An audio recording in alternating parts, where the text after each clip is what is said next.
అనిల్ అన్న గారికి, అదేవిధంగా మన బీసీల భీష్ముడు బాహుబలి, బీసీల బాహుబలి మన శ్రీశైలం యాదవ్ అన్న, కోదారు సీన్ అన్న, ఇక మిగతా మిత్రులందరికీ ఏమనుకోవద్దు, పేర్లు చెప్తే చాలాసేపు మా గణేశ్చారి అన్న, అదేవిధంగా మా ఇప్పటిదాకా మాట్లాడించలేదు మా సంఘ నాయకులు 24 గంటలు బీసీ ఉద్యమంలో కష్టపడుతున్నటువంటి మా శేఖర్ సగర్ ఊపర్ అన్న, తాటికొండ విక్రమ్ గౌడ్, నరసింహ నాయక్, అదేవిధంగా కుల్కచర్ల శ్రీనివాస్ ముదిరాజ్, శ్యామ్ కుర్మ, తారకేశ్వరి, సుజాత, అందరికీ పాత్రికేయ సోదరులందరికీ పేరు పేరున హృదయపూర్వక నమస్కారాలు. ఇది శ్రావణ మాసం, అదేవిధంగా శ్రావణ మాసంలో మొదటి సోమవారం. ఉపవాసం దేవునికి ఉంటున్నామని అనుకోండి దయచేసి. మీరు నమ్ముతారా నమ్మరా నాకైతే తెలియదు, కానీ ఆకలి అవుతుంది అనేది చాలామంది కంప్లైంట్ చేస్తారు. కానీ రాజకీయ పార్టీలలో మీకు అందరు తెలుసు, ఎన్ని లక్షల మందిని మనం డీసీఎంలల్లా, ట్రాక్టర్లల్లా, ఎడ్ల బండ మీద ఎట్లయితే అట్లా లక్షల మంది బహిరంగ సభకు హాజరవుతాం. హాజరైన వాళ్ళు మనమైతే వేదిక మీద మాట్లాడేటోళ్ళు ఎవరో మీకు తెలుసు. ఒకరిద్దరే మాట్లాడతారు, అందరికి మాట్లాడే అవకాశం ఉండదు. కానీ ఇక్కడ దాదాపు నాకు తెలిసి 60 మంది మాట్లాడారు. నేను నోట్ చేసుకున్నా, 60 మంది మాట్లాడారు. ఇంకా మాట్లాడినటువంటి వాళ్ళు చాలామంది ఉన్నారు. ఇక్కడ చైర్లు లేక బయట కూడా నిలబడ్డారు. అంజనా నాకేం చెప్పిండంటే, మనం అనుకున్నది ఏంటంటే మన BC cultural forum only press meet లెక్క కమిటీ అనౌన్స్ చేద్దామన్నారు. నేను ఎందుకైనా మంచిది ఒక 1 అవర్ బుక్ చేయన్నా ప్రెస్ క్లబ్ అని అన్నాడు. ఎందుకైనా మంచిదే అని చెప్పి 2 అవర్స్ బుక్ చేసిన. ఇది ఎందుకంటే కవులు, కళాకారులు, రచయితలు కాబట్టి కొంత విస్తమైన చర్చ ఉంటుంది కాబట్టి ఇలా కొంత ఎక్కువసేపు మాట్లాడతారని చెప్పి 2 గంటలు ఇది బుక్ చేసిన. ఇప్పుడు 3 గంటలు అయిపోయింది. అన్యదా భావించొద్దు, త్వరలోనే ఈ కమిటీ ఫార్మేషన్ అయిపోయిన తర్వాత ఈ కమిటీ ఫైనల్ కాదు. దయచేసి ఇది బీసీ కల్చరల్ ఫోరం అనేది మనది. ఎవరు ఇస్తే ఒకరు ఇచ్చే వాళ్ళు ఉండరు, ఇంకొకరు తీసుకునే వాళ్ళు ఉండదు. ఇచ్చే వాళ్లకు, తీసుకునే వాళ్ళకు వ్యతిరేకంగా మనం పోరాడుతున్నాం. సమానత్వం కోసం మనం పోరాడుతున్నాం. కాబట్టి ఇందులో ఎవరైనా స్టేట్ బాడీలో ఉండాల్సిన వాళ్ళు, అన్న నేను స్టేట్ బాడీలో ఉంటా అని చెప్పండి, కంపల్సరీ ఉండండి, మీ హక్కు అది. అదేవిధంగా జిల్లా బాడీలు ఉండాల్సిన వాళ్ళు జిల్లా బాడీలు ఉండండి, గ్రేటర్ హైదరాబాద్లో ఉండాల్సిన వాళ్ళు గ్రేటర్ హైదరాబాద్లో ఉండండి. కానీ అన్నిటికంటే ముఖ్యమైనదంటే ఇల్లు అలకగానే పండుగ కాదు. మనం కమిటీ వేసి మళ్ళీ ఎక్కడోళ్ళు అక్కడ పోయి దీన్ని పట్టించుకోకుండా దీన్ని వదిలిపెట్టిపోతే మళ్ళీ దీనికి ముందుకు సాగేటువంటి పరిస్థితి ఉండదు. వాస్తవంగా ఇంతకుముందు చెప్పినట్టు మన సందీపు మానుకోట నా దగ్గరికి వచ్చినప్పుడు ఇది మంచి ప్లాన్. రామలింగం ఎప్పటి నుంచో బీసీ ఉద్యమంలో ఉప్పిడో ఉపాసం ఉండో, ఇచ్చినా ఇయ్యకున్నా, తొవ్వ ఖర్చులు ఇయ్యకున్నా కూడా పాట పాడుతున్నాడు. కాబట్టి రామలింగానికి తోడుగా ఇవాళ ఒక బీసీ కల్చరల్ ఫోరం విశాలమైన వేదికను ఏర్పాటు చేసుకోవాల్సినటువంటి అవసరం ఉన్నది. మీకు అందరూ తెలుసు, ప్రపంచంలో ఏ ఉద్యమం విజయవంతమైనా సాంస్కృతిక ఉద్యమం లేనిది ఏ ఉద్యమం కూడా విజయవంతం కాలే. అది జగమెరిగిన సత్యం. ఇలా బీసీ ఉద్యమం కూడా ఇంత సామాజికంగా, అదేవిధంగా ఇంత జెడ్ స్పీడ్లో పోకపోవడానికి కారణం ఏంటంటే ఒక సాంస్కృతికమైనటువంటి సైన్యం లేకపోవడమే ప్రధాన కారణం. అన్యాయం మన కళ్ళ ముందర ఉంది. కాబట్టి దయచేసి మీరు ఏం చేస్తారో ఒక సాంస్కృతిక సేనను, ఒక సైన్యాన్ని, ఒక కల్చరల్ ట్రూప్ను ఇవాళ కవులు, రచయితలు, కవులు, గాయకులు మీరందరూ తయారు చేయండి. ఇంతకుముందే శ్రీశైలం యాదవ్ అన్న చెప్పాడు, అదేవిధంగా అనిల్ అన్న మాట్లాడేటప్పుడు చెప్పాడు. నేను ఏమంటున్నా, పార్టీలకు అతీతంగా, జెండాలకు అతీతంగానే ఈ ఉద్యమం ఉంటుంది. ఇవాళ రేపు జాదుల శ్రీనివాస్ గౌడ్ అనేటోడు ఏదైనా పార్టీలు చేయనైనా లేకపోతే ఎక్కడ పోయినా దీనికి సంబంధం లేదు. ఇది ఇండిపెండెంట్గా ఉండేటువంటి సంస్థ. కాకపోతే ఇవాళ మీ కల్చరల్ ఫోరానికి, బీసీ ఉద్యమానికి జోడెద్దుల్లాగా పనిచేద్దాం. జోడెద్దుల్లాగా పనిచేస్తేనే ఇవాళ ముందుకు తీసుకుపోగలుగుతాం. నేను రాష్ట్రమంతా తిరిగి ఇవాళ ఒక 1000 స్పీచ్లు ఇచ్చి మీరు ఒక పాట రాసింది ఒక ఎత్తు, నేను ఒక 1000 స్పీచ్లు ఇచ్చింది ఒక ఎత్తు. మీ పాటకు నా 1000 స్పీచ్లు సమానమవుతుంది. పాట అనేది ఒక శక్తివంతమైనటువంటి ఆయుధం. ఈ పాటను ఆయుధంగా చేసుకుని తెలంగాణ రాష్ట్రాన్ని సాధించడం, ఈ పాటను ఆయుధంగా చేసుకుని భూస్వాములను, అదేవిధంగా దొరలను, పటేళ్లను గ్రామాలకు వెళ్ళి తరిమి కొట్టి అక్కడ స్వయం పాలన సాధించుకున్నాం. ఈ పాటను ఆయుధంగా చేసుకుని ఇవాళ ఈ తెలంగాణ రాష్ట్రంలో బీసీల రాజకీయ అధికారాన్ని తెచ్చుకునే వరకు ఈ బీసీ రాజకీయ ఉద్యమానికి పాట తోడుగా ఉండాలని చెప్పి మీ అందరికి విజ్ఞప్తి చేస్తున్నా. ఈ త్వరలోనే మళ్ళీ మనం అందరం కూర్చుందాం, లంచ్ తర్వాత ముఖ్యులం కూర్చుందాం. ఇవాళ చాలా మంది ఉన్నారు కాబట్టి ప్రెస్ సోదరులు, ఎందుకంటే ఇప్పటికే కాలాతమైంది కాబట్టి కూర్చొని భవిష్యత్ కార్యాచరణ, అదేవిధంగా జల విహారాలు కానీ, తెలుగు లలితా కళాతోరణం కానీ, రవీంద్ర భారతిలో కానీ దేన్నైనా ఇలా ఆగస్టు 7న మన జాతీయ ఓబీసీ మహాసభ ఉంది. అది అయిపోయినాక మీకు పూర్తి సమయం ఇవ్వడానికి మేము సిద్ధంగా ఉన్నాం. పెద్ద ఆవిర్భావ సదస్సు ఇవాళ ఒక 10,000 మందితోటి, తక్కువ కాకుండా 10,000 మందితోటి ఆవిర్భావ సదస్సు పెడదాం, సమావేశం పెడదాం. మనం ఐక్యమైన తర్వాత బీసీ కళాకారులు, బీసీ కవులు, రచయితలు ఐక్యమైన తర్వాత దసరా దీపాల తర్వాత మన ఎస్సీ ఎస్టీ సోదరులను, మైనార్టీలను కలుపుకొని ఇవాళ బీసీ ఎస్సీ ఎస్టీ కళాకారుల అలైబలై కూడా పెడదాం బ్రహ్మాండంగా వాళ్ళతోటి కూడా. ఎందుకంటే వాళ్ళు కూడా మన సోదరులే కాబట్టి వాళ్ళు కూడా ఏమంటారంటే, అన్న ఫస్ట్ మీరు ఐక్యంగా అండి, మీరు బీసీలు పెద్దన్న పాత్ర పోషించండి, మీరు ఐక్యమైన తర్వాత మీకు మేము తోడైతామని అంటున్నారు. కాబట్టి మన వృత్తులు వేరైనా మన నెత్తురు ఒకటే, కాబట్టి మనం కులాలు వేరైనా మన వృత్తులు ఒకటే. కాబట్టి మనం ఐక్యమై మన యొక్క ఉద్యమాన్ని, మన భావజాలను తీసుకుపోవాలి. ఒక్కొక్కరు పాట పాడుతుంటే, మాట్లాడుతుంటే నా శరీరంలో రక్తం అయితే ఉప్పొంగిపోయింది, ఇవాళ సలసల మసిలిపోయింది. ఎందుకంటే అప్పుడప్పుడు మేము ఉద్యమం చేసినప్పుడు కొంత నారాజు అవుతుంటాం, అరే మాకు సహకరించేటోళ్ళు లేరు, మేము పార్టీలకు ఖచ్చితంగా జెండాలకు ఖచ్చితంగా ఇంత నిక్కిచ్చిగా సిద్ధాంతపరంగా ముందుకు పోయినా కూడా మాకు ఎవరు ఇలా వెనక ముందు వెన్నుదన్నుగా నిలుస్తలేరు. ముందుకు పోదామా వెనక పోదామా, ముందుకు పోదామా వెనక పోదామా అనే ఒక దశ ఎవరికైనా ఏ ఉద్యమంలో ఉంటుంది. ఆ చర్చ సందర్భం లోపల ఇవాళ ఉప్పల్లో పెట్టినా, తర్వాత నాగోల్లో పెట్టినా, ఈరోజు పెట్టిన ఈ ఉద్యమానికి మీరు తోడైతే మాకు 1000 ఏనుగుల శక్తి వస్తుందని చెప్పి ఈ సందర్భంగా తెలియజేస్తున్నా. ఇవాళ చిన్న సూచన ఏంటంటే, చాలా మందికి కొంత అభిప్రాయాలు ఉండొచ్చు, అరే బీసీ కల్చరల్ ఫోరం ఏర్పాటు చేసిన తర్వాత మేము కొంత సంస్థలు ఉంటాయి, మాకు కొంతమందితో సంబంధాలు ఉంటాయి, కొన్ని వేదికల మీద పాటలు పాడవలసి వస్తుంది, కొంతమందికి పాటలు రాయవలసి వస్తుంది. రాయండి, నేను దయచేసి మీ వ్యక్తిత్వానికి సంబంధించి, మీ యొక్క కోరికలకు సంబంధించి, మీ ఆకాంక్షలకు సంబంధించి మీరు ఏ వేదికల మీదనైనా మీ యొక్క వృత్తిని, మీ యొక్క నైపుణ్యాన్ని, మీ యొక్క పాటను, ఆటను ఇలా ప్రదర్శించవచ్చు. కానీ ఈ బీసీ కల్చరల్ ఫోరం అనేది తల్లి లాంటిది, ఇది మూలం. ఈ మూలాన్ని మర్చిపోయి మాత్రం దయచేసి దీనికి ఎక్కువ సమయం కేటాయించండి. ఒకేసారి ఒకే గంటలో ఉన్న పలంగా దీనికే సమయం కేటాయించాలని మేము అంటలేం.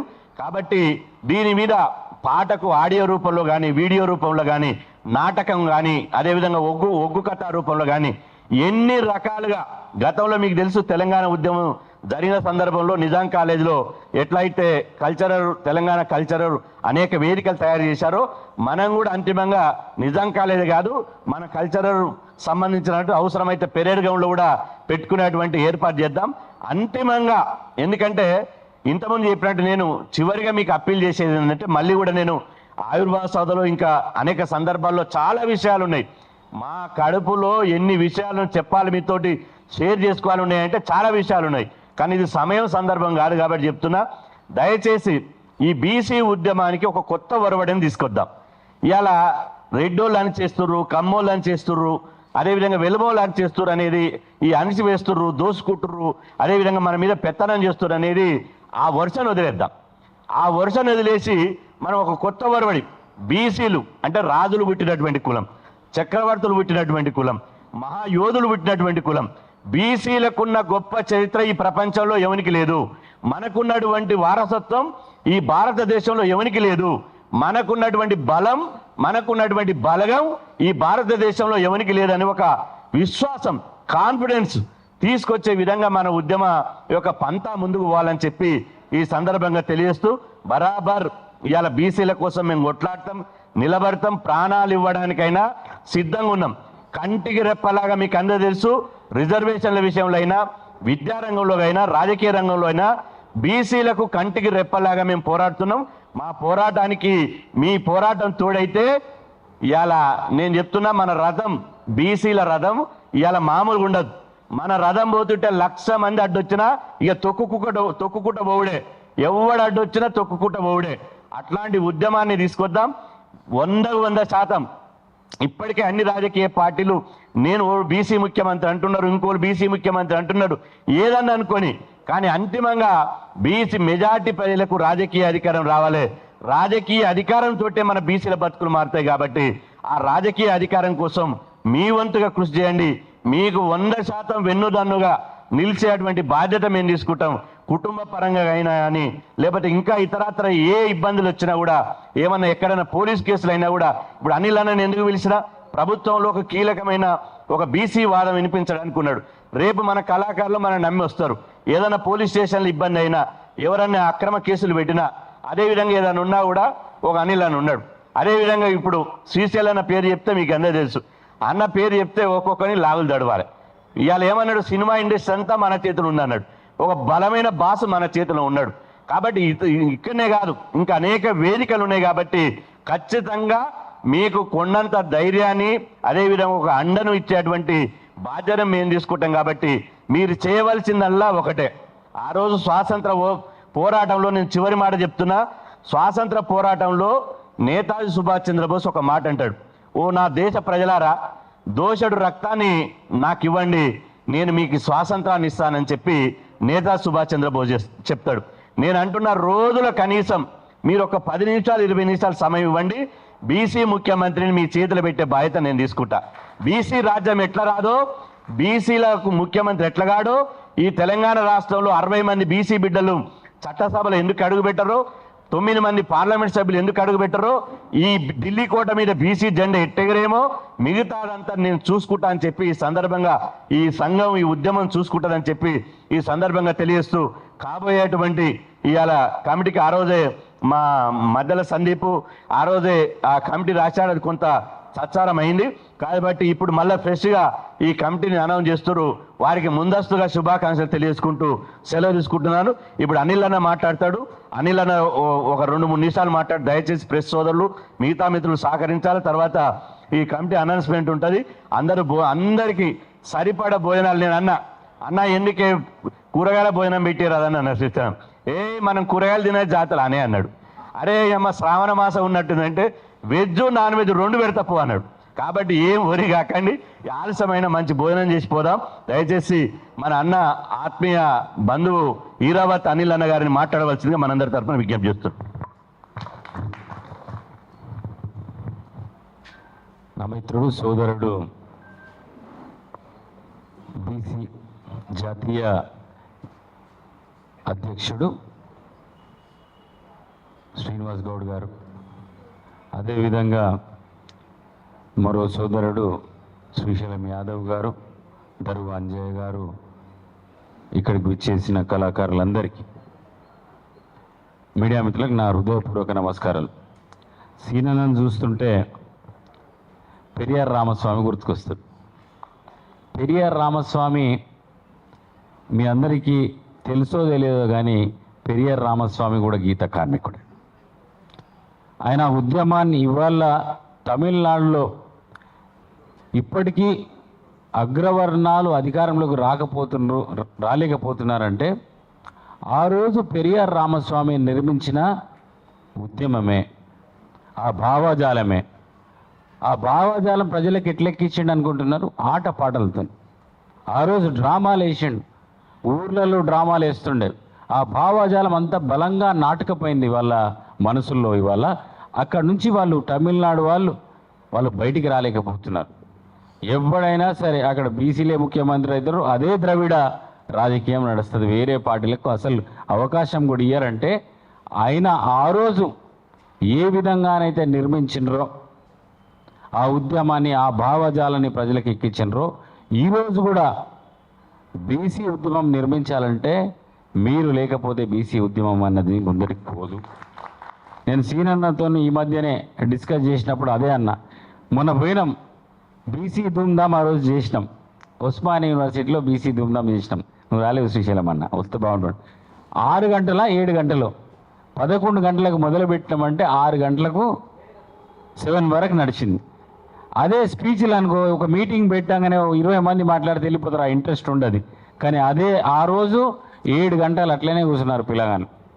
అంటే ఆ రోజు అర్థమైంది నాకు, ఆ రోజు తెలంగాణ ఉద్యమం ఏ విధంగా, ఆ భావజాల వ్యాప్తి ఎట్లా జరిగింది, ప్రజలందరూ బయటికి ఎట్లా వచ్చినారంటే ఆ రోజు తెలంగాణ ధూమ్ధామ్ ప్రతి గ్రామంలో నిర్వహించినందుకే అంత పెద్ద ఎత్తున ప్రజలు బయటికి వచ్చి ఉద్యమం కొనసాగింది.